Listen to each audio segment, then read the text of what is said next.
रजनी को बचपन से ही पेंटिंग का बहुत शौक था। वो हमेशा से ही पेंटर बनना चाहती थी, पर उसके माँ और पिताजी ने उसको कभी भी इस चीज के लिए सपोर्ट नहीं किया और उसकी शादी नीरव से हो गई। नीरव रजनी को बहुत प्यार करता था, पर रजनी हमेशा चुपचाप ही रहती। वो इस शादी से खुश नहीं थी। वो ये शादी नहीं करना चाहती थी। उसे तो हमेशा से पेंटर जो बनना था। अपने इस सपने को वो नहीं पूरा कर पाई, इसलिए वो हमेशा उदास रहती थी। रजनी, बहुत ही बढ़िया फिल्म लगी है, कल देखने चले? नहीं जी, कल मुझे बहुत काम है, मैं नहीं जा पाऊंगी। अच्छा तो कोई बात नहीं, संडे को चलते हैं। देखिए, मुझे फिल्म देखना पसंद नहीं है, आपको जाना है तो चले जाइए। नीरव को मना करके रजनी वहां से चली जाती है और अपने बैग को खोलकर उसमें बंद पड़े ब्रश और कलर्स को देखकर रोने लगती है। रजनी, चलो ना कहीं बाहर खाने चलते हैं, कुछ तुम्हारी पसंद का। जी, मुझे नहीं जाना, मेरी तबीयत ठीक नहीं है। रजनी वहां से चली जाती है। नीरव को समझ नहीं आता कि रजनी उससे इतना दूर क्यों रहती है।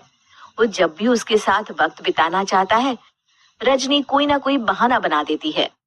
एक दिन घर पर कोई नहीं था। रजनी घर का सारा काम जल्दी से खत्म कर लेती है। घर पर अकेले होने के कारण वो सोचती है कि वो आज पेंटिंग करेगी। वो अपने कमरे में जाकर पेंट ब्रशेस और कलर्स निकालकर जैसे ही कलर मिक्स कर रही होती है कि दरवाजे पर बेल बज जाती है। अब कौन आ गया इस वक्त? इतनी मुश्किल से तो मुझे पेंट करने का मौका मिला है। रजनी दरवाजा खोलती है तो उसकी सास अपनी सहेलियों के साथ खड़ी होती है और सब घर के अंदर आ जाते हैं। अरे बहू, सबको शरबत बनाकर पिला दे, बाहर तो बड़ी गर्मी है। उफ। जी। रजनी पेंट ना कर पाने से उदास हो जाती है। उसे गुस्सा भी आ रहा होता है कि उसने इस शादी के लिए हाँ क्यों कह दी। वो रसोई में जा रही होती है कि उसकी सास उसे रोकती है। बहू, सबके खाने का भी इंतजाम कर लेना, आज का लंच तो ये सब यहीं करेगी। हाँ। रजनी बिना कुछ कहे रसोई में चली जाती है। सबके लिए खाना बनाती है। सब खाना खाते हैं और रजनी घड़ी देखती है कि ये सब कब जाएंगे ताकि वो अपनी पेंटिंग कर सके। जब शाम होती है तब सब चले जाते हैं अपने घर। अरे बहू, सब तेरे खाने की तो बहुत तारीफ कर रहे थे, सबको बहुत अच्छा लगा खाना।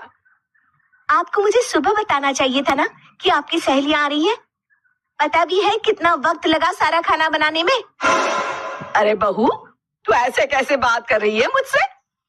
तो और कैसे बात करूं? मैं इस घर की कोई नौकरानी नहीं हूं कि इतना काम करूंगी। रजनी अपने कमरे में जाकर दरवाजा बंद कर लेती है। शाम को जब नीरव आता है तो उसकी माँ उसे पूरी घटना के बारे में बताती है। क्या रजनी ने आपसे इस तरह बात की माँ? हाँ, और पता नहीं उसे क्या हो गया है, शाम से बाहर भी नहीं आई है। मैंने तो कई बार आवाज दी, खाना भी नहीं खाया उसने। तू ही बात करके देख ले बेटा। नीरव अपने कमरे का दरवाजा खटखटाता है। रजनी, दरवाजा खोलो, मैं हूँ। रजनी दरवाजा खोलती है और फिर वापस जाकर अपने बिस्तर पर लेट जाती है। रजनी, माँ से बात करने का ये क्या तरीका है? मैंने कोई गलत बात नहीं की है। अरे तुम क्यों ऐसे बर्ताव कर रही हो सबके साथ? क्या तुम इस शादी से खुश नहीं हो? रजनी कुछ नहीं बोलती। अरे बताओ मुझे रजनी, क्या ये शादी तुम्हारी मर्जी के खिलाफ हुई है? हाँ, मैं ये शादी कभी नहीं करना चाहती थी। तुमसे क्या, मैं किसी से भी शादी नहीं करना चाहती थी। रजनी रोने लगती है। चुप हो जाओ रजनी, बताओ मुझे, तुम क्यों नहीं करना चाहती थी शादी? रजनी बेड के नीचे से अपने पेंटिंग्स, कलर्स, ब्रश, पेपर्स निकालती है। इतने में उसकी सास भी कमरे में आ जाती है।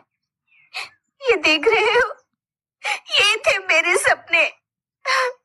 मैं पेंटर बनना चाहती थी, पर माँ पापा ने कभी सपोर्ट नहीं किया और मेरी शादी करवा दी। मेरे सारे सपने टूट गए। हर वक्त बस गुस्सा आता रहता है मुझे। मैं जानती हूँ कि आप लोगों की इसमें कोई गलती नहीं है, पर मैं क्या करूँ, मुझे समझ में नहीं आता।